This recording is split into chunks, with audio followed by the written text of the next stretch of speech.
سلام دوستان، وقتتون بخیر. جوکار هستم از کافه سیلور. امروز میخوایم یک سوال خیلی مهم رو جواب بدیم و اون هم این که چرا چین در حال بلعیدن ذخایر فلز نقره در جهان است. دلیل یک، ببینید دوستان، کشورها و دولتها و بانک‌های بزرگ دارای صبر استراتژیک هستند توی سرمایه گذاری و همیشه 2 سال 3 سال آینده رو نمیبینن، حتی 10 سال 20 سال 30 سال آینده رو میبینن و به خاطر همینه که چین داره نقره میخره.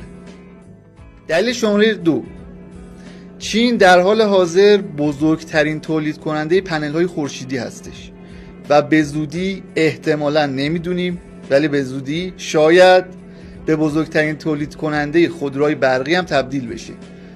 بنابراین خودروهای برقی و پنل های خورشیدی چی میخوان؟ نقره. دلیل شماره 3، کمبود عرضه جهانی.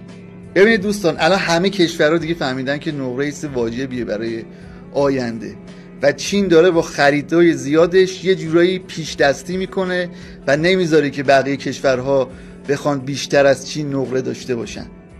نکته بعدی و نکته خیلی مهم این هستش که دوستان، چین هم دوستان استراتژیکی داره و هم دشمنان استراتژیکی داره و خیلی واضح هستش که بخواد برای افزایش استقلال اقتصادیش نقره داشته باشه تو ذخایرش. خیلی مخلصیم، خیلی ارادت.